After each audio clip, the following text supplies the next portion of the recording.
and welcome back to all dear students. Welcome to the amazing platform of online classes. This is Career Planet. So we are studying a chapter alcohol, phenol, ether, and I think this is the last class of ether. है ना? Alcohol complete हो गया, phenol complete हो गया, ether की भी रासायनिक अभिक्रियाएं, chemical reactions हमने complete कर ली हैं. सिर्फ एक छोटा सा टॉपिक पढ़ना बाकी है और वो है substitution reaction. Electrophilic substitution reaction of ether. Ether की इलेक्ट्रॉन स्नेही प्रतिस्थापन अभिक्रिया. तो फटाफट स्टार्ट करते हैं बच्चों. आज का हमारा टॉपिक रहेगा ईथर की इलेक्ट्रॉन स्नेही प्रतिस्थापन अभिक्रिया. तो यहाँ बात चल रही है एरोमेटिक ईथर की. ठीक है, अब एरोमेटिक ईथर मतलब बेंजीन पे OR लगाओ. अगर बेंजीन पे OCH3 लगाते हो तो एनिसोल, और बेंजीन पे OC2H5 लगाते हो तो फेनिटॉल. ठीक है, तो अब एनिसोल हो चाहे फेनिटॉल हो, कुल मिला के एरोमेटिक ईथर है. और आपको देखना है इलेक्ट्रॉन स्नेही प्रतिस्थापन अभिक्रिया, मतलब आक्रमण करने वाला है इलेक्ट्रॉन स्नेही, और प्रतिस्थापन यानी एक एटम को रिप्लेस करना है दूसरे एटम से. ठीक है, तो स्टार्ट करते हैं बच्चों. ईथर की इलेक्ट्रॉन स्नेही प्रतिस्थापन अभिक्रियाएं पढ़ने से पहले अगर हम एरोमेटिक ईथर के बारे में कुछ देखें, तो मैंने लिख दिया भाई ये एरोमेटिक ईथर है. अब मुझे बताओ, ये तो सेम फिनॉल वाला केस हो गया. OR ग्रुप का प्लस है में प्रभाव नहीं है क्या? है ना, ध्यान से देखो, ये बॉन्ड आपका यहाँ शिफ्ट हुआ, ये पार्ट हो गया नेगेटिव, पिछले वाला हिस्सा हो गया पॉजिटिव. ऑक्सीजन अपना लोन पे डोनेट करेगा, क्योंकि पाई बॉन्ड तो वैसे भी क्या होता है, ये स्थानीकरण दर्शाता है ना. पाई इलेक्ट्रॉन्स मोबाइल होते हैं, चलते हैं. ठीक है, तो मैंने कहा ध्यान से समझना मेरी बात. मैंने कहा ये बंद टूटा यहाँ, तो ये हिस्सा नेगेटिव, ये वाला हिस्सा पॉजिटिव. ऊपर आपके पास ये ऑक्सीजन है ना, ये सोचा है दो लोन पेयर है, इधर दे देता हूँ, तो जिसको लोन पेयर देगा वो नेगेटिव, और ये खुद बन जाएगा पॉजिटिव, और ये डबल बॉन्ड. समझे? और आगे इसके पास R है ना, तो ये चीज तो चल रही है. ओके, तो हमने क्या, ये नेगेटिव ये पॉजिटिव, ऑक्सीजन अपना लोन पेयर डोनेट करेगा, तो it will be like this. आगे बढ़े, तो ये शिफ्ट कर दो यहाँ. ठीक है, तो ये शिफ्ट कर दिया यहाँ पे, ये नेगेटिव, बैक साइड पॉजिटिव. तो अनुनाद तो बच्चों हमने कितनी बार पढ़ा है, तो आपको आगे होगा. ये हिस्सा हो गया आपका negative, back side positive, positive और ऊपर minus, plus minus double bond बन जाएगा. ये बॉन्ड एज इट इज, और ये हो गया O. नाउ तो हम कहेंगे आगे से आगे चलो. पहले आपने इस बॉन्ड को शिफ्ट किया, फिर आपने इस बॉन्ड को शिफ्ट किया, अभी इधर शिफ्ट करो, है ना. अगर एक बार चल गया क्लॉकवाइज तो सारे क्लॉकवाइज चलाओ. तो अगेन ये वाली साइड नेगेटिव, ये वाली साइड पॉजिटिव. ठीक, तो नेक्स्ट जो स्ट्रक्चर बनेगा दैट इज लाइक दिस. ये आपका नेगेटिव वाला पार्ट, ये डबल बॉन्ड, ये डबल बॉन्ड, OR और ये पॉजिटिव. ठीक है, अब फाइनल में चले. फाइनल स्ट्रक्चर क्या बनेगा? तो देख, ये बॉन्ड शिफ्ट हो गया, अब इसका नंबर है, इसको शिफ्ट कर दो ऑक्सीजन पे. तो ऑक्सीजन नेगेटिव, क्योंकि ऑलरेडी पॉजिटिव था, तो प्लस माइनस क्या कर दो, न्यूट्रल, और दो lone pair as it is, back side plus minus, वापस डबल बॉन्ड. तो कुछ ऐसा बनेगा. देखिए, ये बॉन्ड आया, ये बॉन्ड साइड से, इधर एक बॉन्ड बनेगा, OR और ऑक्सीजन पे दो लोन पेयर. ठीक, तो ये है भाई एरोमेटिक ईथर में अनुनाद, रेजोनेंस इन एरोमेटिक ईथर. अब इससे आपको फायदा क्या हुआ, है ना, ये आपने पढ़ लिया, तो आपको फायदा क्या हुआ, तो हम कहेंगे ध्यान से देखिए. बेंजीन और ऑक्सीजन डबल बॉन्ड कैरेक्टर के थ्रू बंधे हुए, तो बेंजीन से O को अलग नहीं करना है. हमने पहले भी पढ़ा था जब हमने HI वाली रिएक्शन कराई थी कि बेंजीन से O को अलग नहीं करेंगे, ये द्विबंध के थ्रू बंधा हुआ है, सब्स्टिट्यूशन शो नहीं करेगा. डबल बॉन्ड है तो प्रतिस्थापन कैसे करेंगे, तो हम कहेंगे ठीक है, बेंजीन से O हम वैसे भी अलग नहीं करते. दूसरा, मुझे ऐसा कुछ लग रहा है कि ऑक्सीजन ने अपना लोन पेयर इधर डोनेट किया, तो ऑर्थो पोजीशन पे नेगेटिव चार्ज घूम रहा है ना बच्चों. ऑर्थो पोजीशन पे नेगेटिव घूम रहा है, फिर पैरा पे नेगेटिव घूम रहा है, अगेन ऑर्थो पे नेगेटिव घूम रहा है. तो मुझे ऐसा लग रहा है कि एरोमेटिक ईथर में OR समूह जो बेंजीन वाले से जुड़ा है, तो समूह OR ग्रुप अपना लोन पेयर बेंजीन रिंग को डोनेट कर रहा है. बेंजीन वाले में इलेक्ट्रॉन घनत्व को बढ़ा रहा है. बिल्कुल, कहाँ बढ़ा रहा है, तो मैं कहूंगी एक बार ऑर्थो पे बढ़ाया, एक बार पैरा पे बढ़ाया. तो इलेक्ट्रॉन स्नेह को क्या लगेगा, है ना, इलेक्ट्रॉन स्नेह, इलेक्ट्रॉन को स्नेह करने वाला, तो उसको लगेगा कि भाई कहाँ अटैक कर दो, तो उसको लगेगा कि यार ऑर्थो पे अटैक कर लो, यहाँ माइनस घूम रहा है, या फिर पैरा पे अटैक कर लो, यहाँ पे माइनस घूम रहा है। तो तुम समझे, इलेक्ट्रॉन स्नेही है ना, इलेक्ट्रॉन को स्नेह करने वाली स्पीशीज जो आपकी अटैकिंग स्पीशीज है, आक्रमणकारी स्पीशीज है, वो आएगी आक्रमण करने, लेकिन वो कहेगी भाई मेरे पास दो ही चॉइस है, या तो ऑर्थो पे अटैक कर लेता हूँ या पैरा पे अटैक कर लेता हूँ। जनरली पैरा वाला प्रोडक्ट मेजर होता है क्योंकि वो सममित होता है, सममित उत्पाद है, ज्यादा स्थायी होता है तो ज्यादा अमाउंट में बनता है। ठीक, अब इन बातों को हमें एक्सप्लेन करना, तो यही नहीं है क्या हमारे पास, इससे पहले इसकी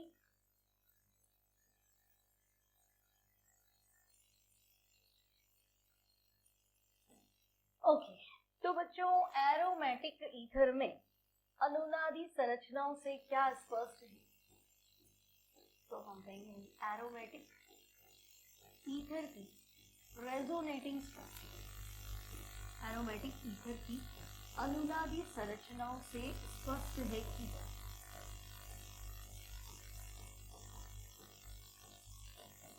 अनुनादी संरचनाओं से स्पष्ट है कि OR ग्रुप जो है,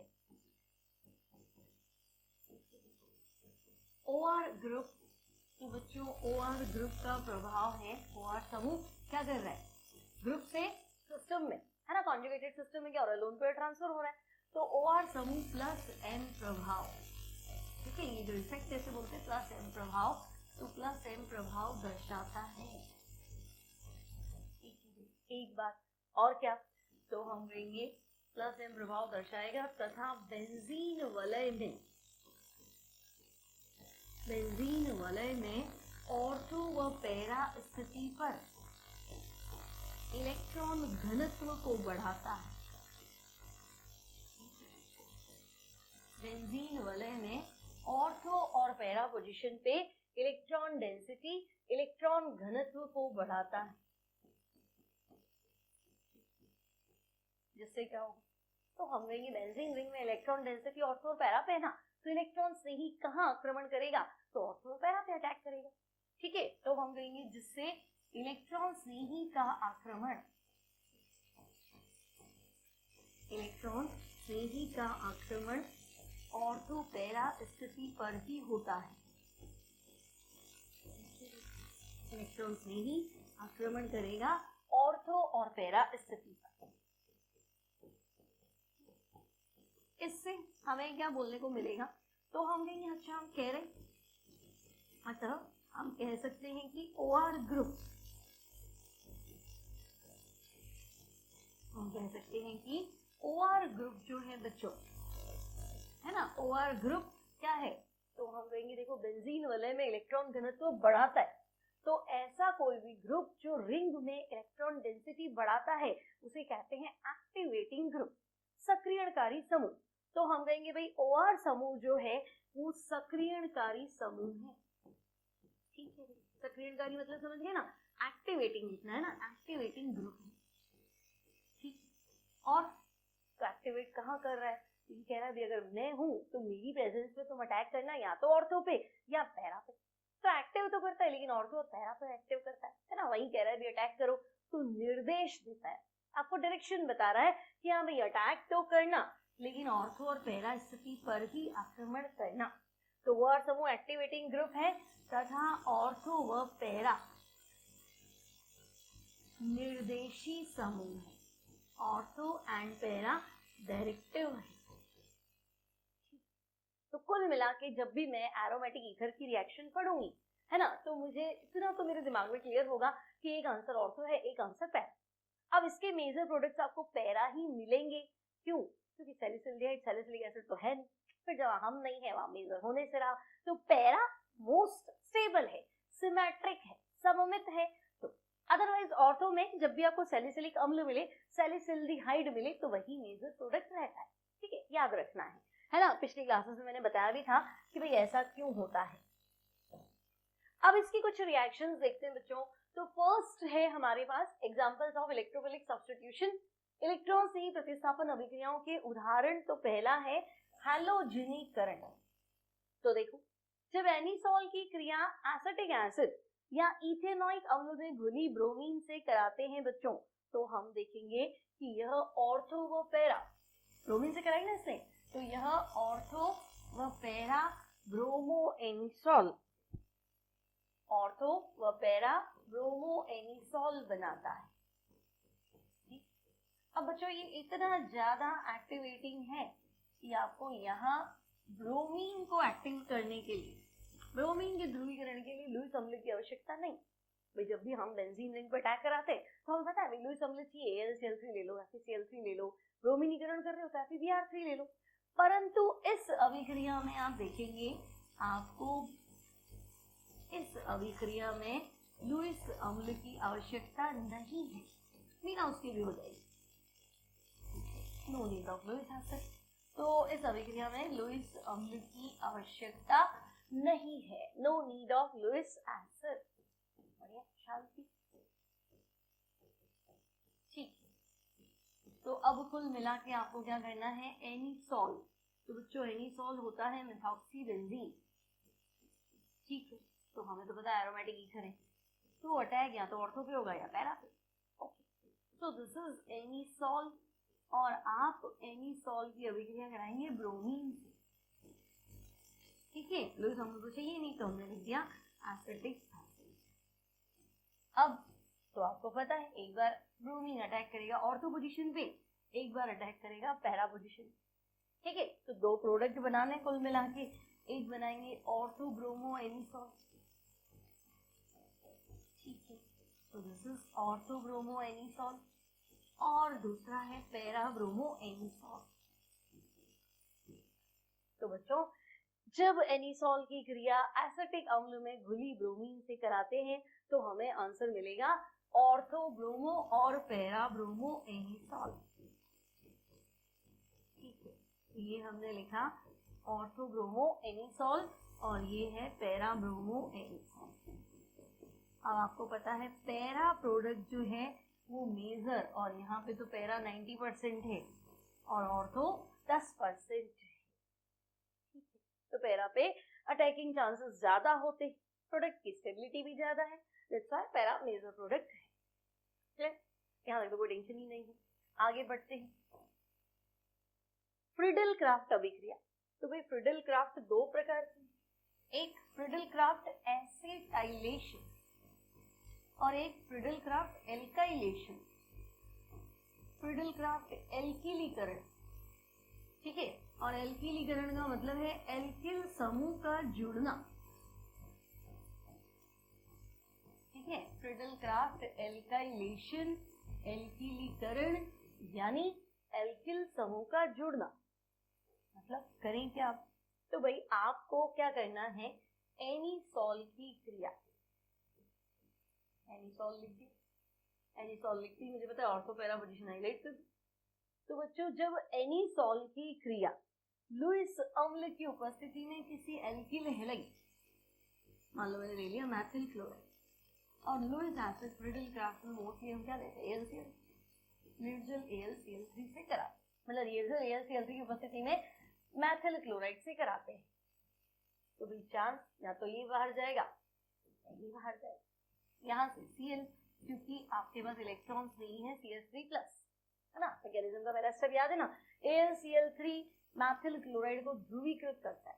ध्रुवीकृत क्या करता है, इसको हाइड्रोलाइटिक फ्यूजन करता है ना, AlCl4- और मैथिल प्लस।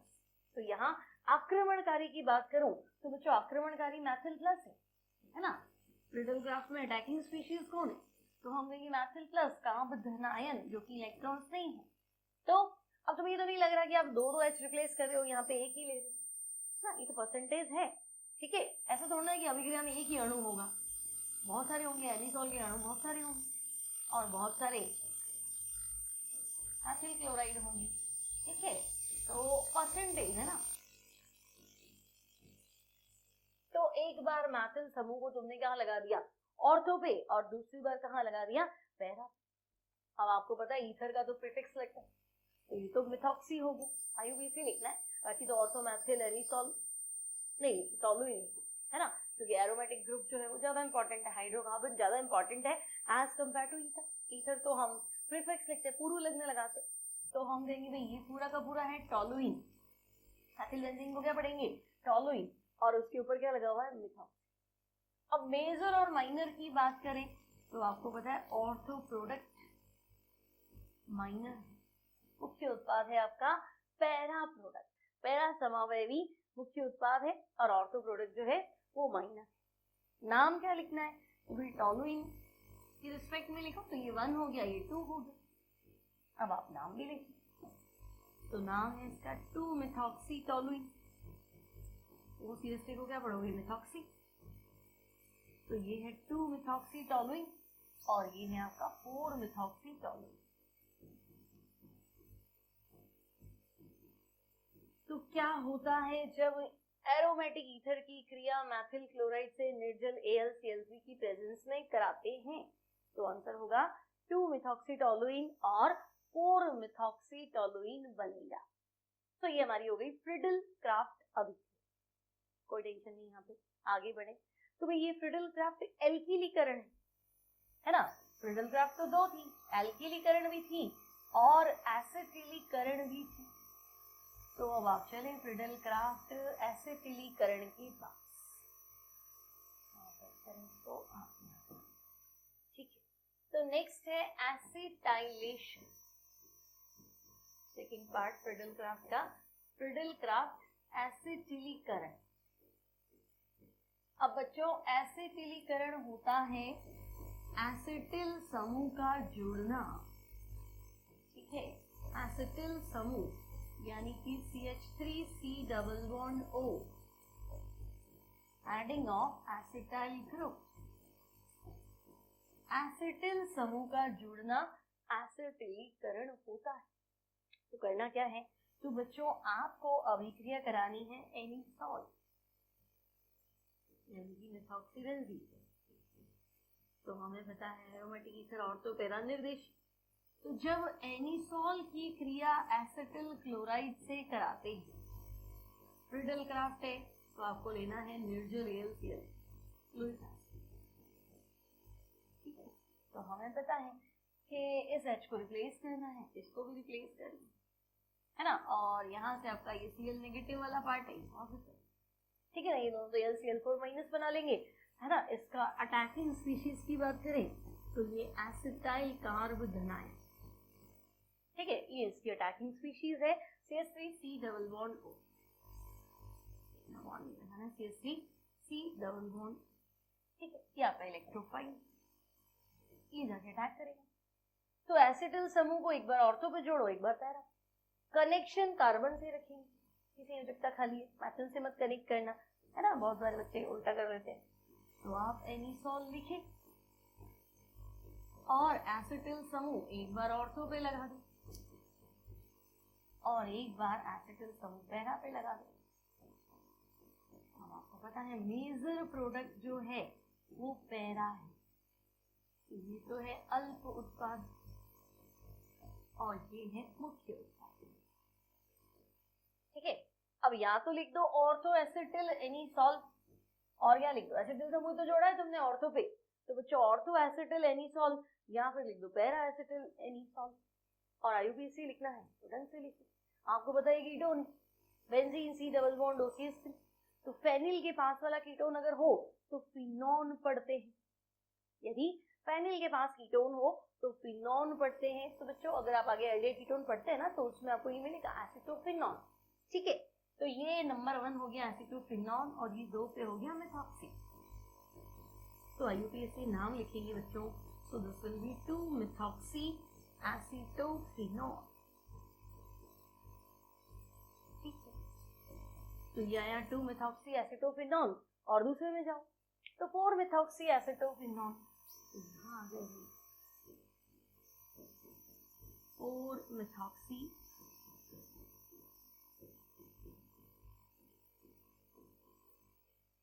4-मेथॉक्सी एसिटोफिनॉन दिख रहा है ना, 4-मेथॉक्सी एसिटोफिनॉन और methoxy acetophenone. This is minor and this is major.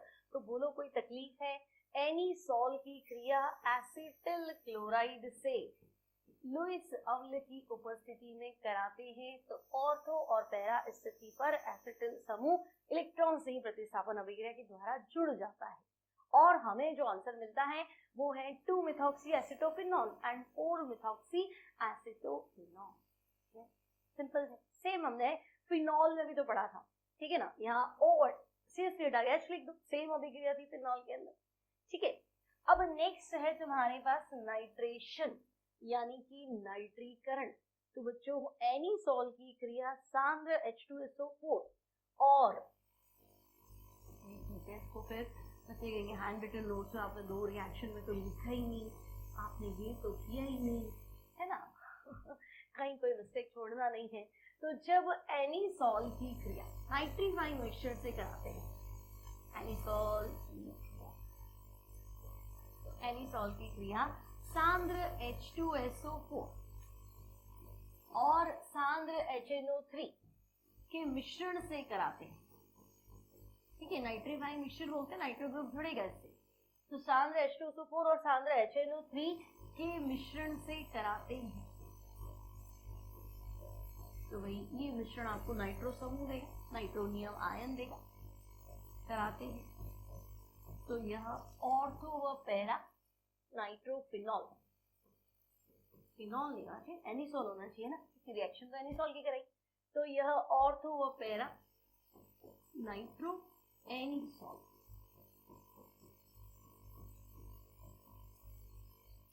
का मिश्रण बनाता है। अब इसमें भी आपको पता है कि चलो ऑर्थो पैरा नाइट्रो एनीसॉल का मिश्रण तो नहीं बना, लेकिन आंसर आपको पता है, पैरा वाला जो है वो मेजर रहेगा। तो आपको रिएक्शन लिखनी है, पहले आप लिखेंगे एनीसॉल। एनीसॉल में आप ऑर्थो और पैरा वाले हाइड्रोजन को हाईलाइट करेंगे। एनीसॉल की क्रिया सांद्र नाइट्रिक अम्ल HNO3। तो बच्चों यहाँ आपको मिलेगा NO2 plus OH minus. सांद्र HNO3 से करानी है सांद्र H2SO4 की प्रेजेंस में। क्या करें, देखो ऑर्थो और पैरा का हाइड्रोजन हटाओ और नाइट्रो ग्रुप लगाओ, एक बार ऑर्थो पे और एक बार पैरा पे। तो बच्चों एक तो आंसर है ऑर्थो नाइट्रो एनीसॉल और एक है पैरा नाइट्रो एनीसॉल। ठीक है, so this is para nitro anisole और ये बनाएंगे हम। ऑर्थो पे नाइट्रो लगाए ना, NO2 क्या है नाइट्रो और बेंजीन पे OCH3 है ना, ये क्या है तो हम ये एनीसॉल है। ठीक है, तो ये बनेगा ऑर्थो नाइट्रो एनीसॉल। यस, तो सिंपल सी रिएक्शन है। देखो नाइट्रिक एसिड से कराओगे तो नाइट्रो ग्रुप जोड़ दो, आपको पता है ऑर्थो पैरा डायरेक्टिव है तो ऑर्थो पैरा पे जोड़ दो, है ना। तो मुझे बताओ 5 मिनट में पांचों रिएक्शन लिखी जा सकती है, कोई बहुत बड़ी बात तो है नहीं। शॉर्ट में पढ़ना होता तुम्हें इन सारी रिएक्शंस को, क्या क्या पढ़ा था, एक तो हैलोजनीकरण पढ़ा था, फ्रीडल-क्राफ्ट पढ़ा था। फ्रीडल-क्राफ्ट भी 2 तरह का था, है ना। देखो शॉर्ट में लिखे कि भाई आपके पास है एनीसॉल, ठीक है, आपको बताया ऑर्थो पैरा निर्देशी, है ना। और मुझे इतनी सारा अभी तक वीडियो लेक्चर देख लिया और इतना सारा याद ही नहीं करना, बहुत मुश्किल लगती है ऑर्गेनिक। ठीक है, छोड़ो, है ना। मुझे बताया भाई ये लाइक या लोन पेयर है तो रिंग को देना ही है, और जब भी रिंग को सपोर्ट करने वाला ग्रुप जुड़ता है तो वो ऑर्थो पैरा निर्देशी होता है। ठीक है, तो मेरा कॉन्सेप्ट क्लियर था और ये 2 हाइड्रोजन मैंने हाईलाइट कर ली। अब ईथर है तो इतना ज्यादा रिएक्टिव नहीं होगा, है ना, तो इसमें 2,4,6 वाला मेजर प्रोडक्ट नहीं बनता है ना, ऑर्थो और पैरा वाले ही बनते हैं। ठीक है, अब मान लो एग्जाम में आ गया, यहाँ लिख दिया उसने एनीसॉल और यहाँ लिख दिया ब्रोमीन एसिटिक और आपसे पूछा आंसर बताओ। फिर उसने लिख दिया कि आप तो ऐसा करो मैथिल क्लोराइड AlCl3 और आप आंसर बताओ। फिर एसिटिल क्लोराइड AlCl3 FeCl3 कुछ भी लिख सकते हैं और आंसर बताओ। और फिर लिख दिया उसने concentrated H2SO4 plus concentrated HNO3 और आंसर बताओ। बताओ इतनी देर से पूछ रहे थे तो क्या करेंगे, तो हमें पता है ऑर्थो और पैरा आंसर है ना, ये तो क्लियर है। अब ब्रोमीन से क्रिया करानी है, तो ब्रोमीन से क्रिया कराओगे तो एनीसॉल तो रहने दो, एक बार ब्रोमीन ऑर्थो पे लगा दो, एक बार ब्रोमीन पैरा पे लगा दो, बात खत्म करो। ऑर्थो-ब्रोमो एनिसॉल और पैरा-ब्रोमो एनिसॉल। अब मुझे पता है ये फ्रिडल क्राफ्ट अभिक्रिया है, इलेक्ट्रोफाइल ढूंढूंगी तो मैथिल प्लस मिलेगा। पहले AlCl3 मेथिल क्लोराइड से क्रिया करेगा, AlCl4 माइनस और CH3 प्लस, कार्बोधनाइन। और कार्बोधनाइन मतलब प्लस, प्लस कहाँ अटैक करता है? प्लस मतलब इलेक्ट्रॉन्स नहीं, और बेंजीन में इलेक्ट्रॉन्स नहीं। ग्रुप देख लो तो हम कहेंगे ऑर्थो पैरा निर्देशी, तो ऑर्थो पैरा पे अटैक करा दो। फिर मैं कहूँ एसिटिल क्लोराइड से रिएक्ट करा, तब आपको पता है एसिटिल समूह को ही तो जोड़ना है, तो ये एनिसॉल लिख दो। एसिटिल समूह को एक बार ऑर्थो पे जोड़ दो और एसिटिल समूह को एक बार पैरा पे जोड़। 2 मिनट में खत्म करनी पूरी अभिक्रिया, 2 मिनट भी ज्यादा है तो मैं उससे भी पहले करनी, ठीक है। और इस नाइट्रीफाइंग मिक्सचर से कर दो तो मुझे पता है इन दोनों से मुझे NO2 प्लस मिलेगा। अब NO2 प्लस को यहाँ कहाँ सेट करूँ, तो यहाँ तो क्लियर है ना कि एक बार ऑर्थो पे सेट करो, एक बार पैरा पे, तो आपका आंसर ऑर्थो नाइट्रो एनिसॉल। और तो हम कहेंगे और पैरा नाइट्रो एनिसॉल बस खत्म। तो ऑर्थो नाइट्रो एनिसॉल और पैरा नाइट्रो एनिसॉल, बोलो ये आपकी बुक में दी हुई है ईथर की इलेक्ट्रॉन से ही प्रतिस्थापन। 5 मिनट में आप ये सारी रिएक्शंस को याद कर सकते हो, इतना कोई बहुत बड़ा रॉकेट साइंस नहीं, ठीक है। तो बस एनिसॉल आपको पता है ऑर्थो पैरा निर्देशी है, इलेक्ट्रॉन्स नहीं लाओ, ऑर्थो पैरा पे अटैक करा दो। सब में मेजर प्रोडक्ट जो है वो पैरा रहता है, ठीक है। अब कुछ एनसीईआरटी पे इंटेक्स्ट क्वेश्चन कर लेते हैं। तो इंटेक्स्ट क्वेश्चन है आपकी बुक का 11.10। तो आपके पास है एथेनॉल और 3 मैथिल पेंटेन 2-ऑल से प्रारंभ करके 2-एथॉक्सी 3 मैथिल पेंटेन के विलियमसन संश्लेषण की अभिक्रिया लिखो। अब पहले तो विलियमसन संश्लेषण, तो बच्चों विलियमसन सिंथेसिस याद करो, ईथर तो छोटा सा चैप्टर है, 3 लेक्चर में हमने खत्म कर दिया होगा। विलियमसन संश्लेषण क्या था? तो हम देंगे उसमें एक तो हम लेते थे हेलो एल्केन, एक लेते थे सोडियम एल्कोक्साइड, है ना। अभिक्रिया की क्रियाविधि होती थी SN2, याद आया पिछले पढ़ा था, है ना। हेलो एल्केन और सोडियम एल्कोक्साइड, और यहाँ से ये और यहाँ से बाहर जाएगा और आंसर होता था RO प्लस। तो अब मुझे ले देखिए ये रिएक्शन शुरू करनी है, कहां से शुरू करनी? तो आप एथेनॉल ले, तो एक तो मैं लेती हूँ एथेनॉल, और दूसरा ये कह रहा है 3 मैथिल पेंटेन 2-ऑल, तो भाई पेंटेन 2-ऑल, 2 पे ऑल लगा लेते हैं, 3 पे मैथिल लगा लेते हैं,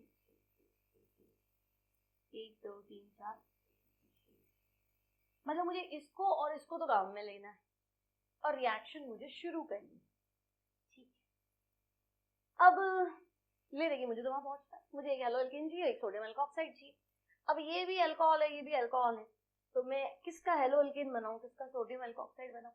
तो भाई विलियमसन सिंथेसिस में मैकेनिज्म SN2 होता है, और SN2 अभिक्रिया में क्रियाशीलता क्रम हेलो एल्केन का 1 degree greater than 2 degree greater than 3 degree, है ना। मैकेनिज्म आपका SN2 है तो हेलो एल्केन छोटा लेंगे, तो कुल मिला के मुझे हेलो एल्केन छोटा चाहिए और सोडियम एल्कोक्साइड बड़ा चाहिए। मैकेनिज्म SN2 पाथवे को फॉलो करती है, तो उसमें संक्रमण अवस्था बनती है ना, तो भीड़ ना हो जाए इसलिए हेलो एल्केन जो है उसका कार्बन छोटा होना चाहिए, उसका एल्केन समूह छोटा होना चाहिए। तो मैं कहूंगी भी एक एथेनॉल है और एक ये चीज है, काफकेटाइन तो वैसे भी नहीं बनेगा, SN2 मैकेनिज्म है, तो रीअरेंजमेंट वाली बात सोचना भी मत, है ना। अब एथेनॉल की क्रिया अगर मैं कराऊं सोडियम से, तो मुझे बताओ मैं इसका तो RONA बना सकती हूँ, सोडियम एल्कोक्साइड, लेकिन इसकी क्रिया सोडियम से क्यों करा रही है? मुझे तो हेलो एल्केन छोटा चाहिए, तो छोटा हेलो एल्केन तो मुझे कब मिलेगा? ये वाला, है ना। मैं इसकी क्रिया कराऊं HX से, HBr से, तो क्या होगा? तो ये वाटर एलिमिनेट हो जाएगा और मुझे मिलेगा हेलो एल्केन, ठीक है। तो मैंने कहा पहले वाला भी तो कर सकते थे, तो बिल्कुल कर सकते थे, लेकिन हेलो एल्केन छोटा चाहिए मुझे, 1 डिग्री मिले तो और बढ़िया, यहाँ से भी क्या कराऊंगी तो 2 डिग्री मिलेगा, है ना, और फिर शिफ्ट हो जाएगा तो रीअरेंजमेंट हो जाएगा, तो 3 डिग्री में पहुंच जाएगा, तो वो चाहिए ही नहीं भाई। मुझे विलियमसन संश्लेषण के लिए हेलो एल्केन की जरूरत है और वो SN2 पाथवे को फॉलो करता है, तो वो 1 डिग्री चाहिए, वो छोटा चाहिए। इन दोनों में से छोटा एल्किल समूह कौन सा है, तो मुझे यही चाहिए। अब इसका मुझे सोडियम एल्कोक्साइड चाहिए, यानी इसकी क्रिया अगर मैं सोडियम से कर दूं तो सोडियम इसके एक्टिव हाइड्रोजन को रिप्लेस करेगा। तो अब ये बनाएगा CH3 CHONA, फिर CH3 1 2 3 1 2 3 4 5 है, पेंटेन था ना, तो 3 मैथिल 2 सोडियम पेंटॉक्साइड। ओके, तो हम कहेंगे कि ये भी आ गया, ये भी आ गया। अब आप आगे चल लो, है ना। अब आपको क्या कराना है, इनकी विलियमसन ईथर संश्लेषण अभिक्रिया करानी, तो मैंने साइड में लिख रखी है विलियमसन ईथर संश्लेषण। तो आप क्या करेंगे, इनकी विलियमसन ईथर संश्लेषण अभिक्रिया कराएंगे। तो ये कंपाउंड ले लूं मैं यहाँ पे, यहाँ लिख लेती हूँ विलियमसन अभिक्रिया।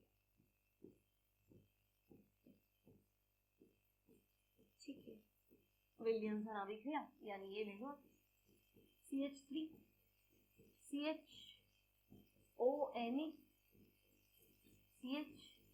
CH3 CH2 CH, ठीक है, मैथिल सोडियम पेंटॉक्साइड हो गया, 2 सोडियम पेंटॉक्साइड हो गया। और अब आप ले लो, आपके पास क्या है, CH3 CH2 है।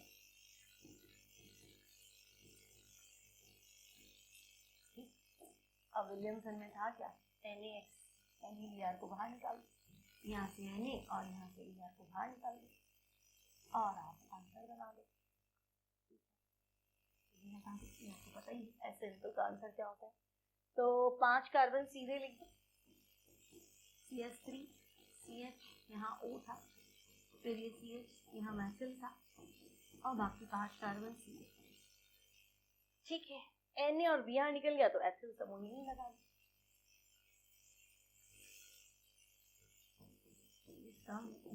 उसको, और ये CH2। ठीक है, अब आप चेक कर लो क्या मिला आपको। तो हम कहेंगे लंबी श्रृंखला का आपकी ये रही, 1 2 3 4 5 कार्बन, 2 पे एथॉक्सी है, 3 पे मैथिल है और पेंटेन है। चाहिए क्या था हमें, 2 पे एथॉक्सी चाहिए था, 3 पे मैथिल चाहिए था और पेंटेन। तो यही तो है, 2 एथॉक्सी 3 मैथिल और पेंटेन। ठीक है, तो समझ में आ गया। शुरू आपको एथेनॉल और 3 मैथिल पेंटेन 2 ऑल से करना था, लेकिन आपका कॉन्सेप्ट क्लियर होना चाहिए। विलियमसन ये था, तो विलियमसन में छोटे वाले को हेलो एल्केन बना दो और बड़े वाले को सोडियम एल्कोक्साइड बना दो, बाकी तो कुछ नहीं, इनकी आपस में अभिक्रिया कराओ, यहाँ से Br निकालो, यहाँ से Na निकालो, जोड़ के लिख दो, आपका आंसर रेडी। ठीक है, तो ये है एनसीईआरटी का 11.10। नेक्स्ट चलते हैं, तो बच्चों नेक्स्ट है आपके पास 11.11 1 मिथॉक्सी 4 नाइट्रोबेंजीन के विरचन के लिए निम्नलिखित अभिकारकों में से कौन सा युग्म उपयुक्त है और क्यों है। पहले तो इसको बनाना क्या है, 1 मिथॉक्सी 4 नाइट्रोबेंजीन, तो भाई मुझे प्रोडक्ट देखना पड़ेगा। आप चाहते हैं 1 पे मिथॉक्सी, ये लगा दी, 4 पे नाइट्रो, ये भी लगा दी, और बेंजीन, तो मैं चाहती हूँ ये प्रोडक्ट बने। अब आपके पास 2 पेयर है, पेयर 1 पेयर 2। अब मुझे बताओ पेयर 1 तो बच्चों हेलो एरीन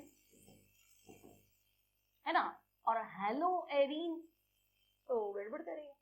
हेलो एरीन क्या करेगा, इसको रिप्लेस होने देगा क्या, तो हम कहेंगे पेयर 1 में हेलो एरीन प्रतिस्थापन अभिक्रियाओं के लिए कम क्रियाशील है ना, नाभिक स्नेही प्रतिस्थापन अभिक्रियाओं के लिए कम क्रियाशील। यहाँ से आपको मिल जाएगा मेथॉक्साइड, नाभिक स्नेही मिल जाएगा, लेकिन वो अटैक क्या करेगा, फेनिल कार्बोनाइन पे। फेनिल कार्बोनाइन तो अनस्टेबल होता है और इसको निकालना भी मुश्किल है ना, तो हेलो एरीन नाभिक स्नेही प्रतिस्थापन अभिक्रियाओं के लिए, नाभिक स्नेही प्रतिस्थापन अभिक्रियाओं के लिए बहुत कम क्रियाशील होते हैं।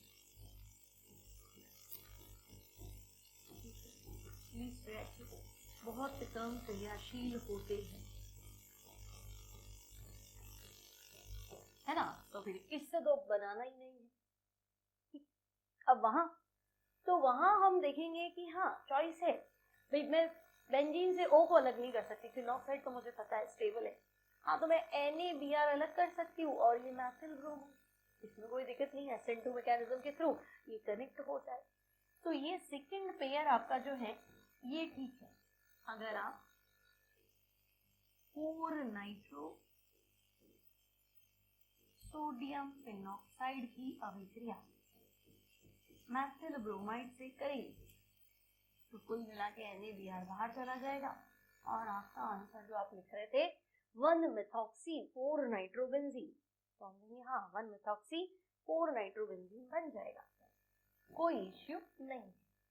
क्लियर। तो ये पेयर तो उपयुक्त है और ये है ना, इससे ईथर नहीं बनेगा। कम क्रियाशील होते तो आप लिख देंगे आगे, अतः ईथर नहीं बनेगा, यहाँ बन जाएगा। नेक्स्ट क्वेश्चन पे आते हैं। तो नेक्स्ट है आपके पास निम्नलिखित अभिक्रियाओं से प्राप्त उत्पादों का अनुमान लगाइए।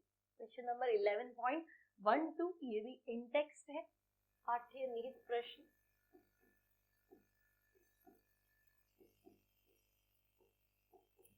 दिमाग लगाओ, करा रखा है मैंने, है ना। आपके पास प्रोपिल मैथिल ईथर है और इसकी क्रिया करानी है HBr से।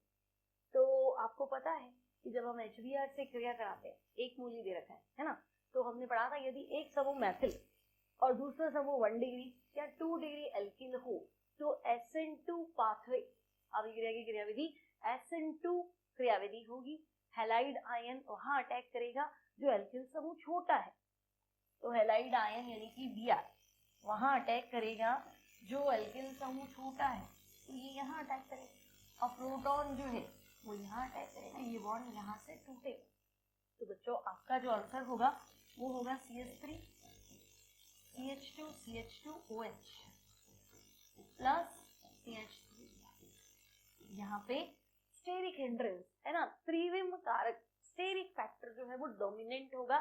त्रिविम कारक मतलब Br जो है वो खुद ही साइज में बहुत बड़ा है ना, तो वो छोटे एल्किल समूह पे आक्रमण करेगा, क्योंकि आपका SN2 क्रियाविधि, SN1 तो है नहीं जो मैं स्टेबल कार्बन आयन बनाऊं, पॉसिबल नहीं है।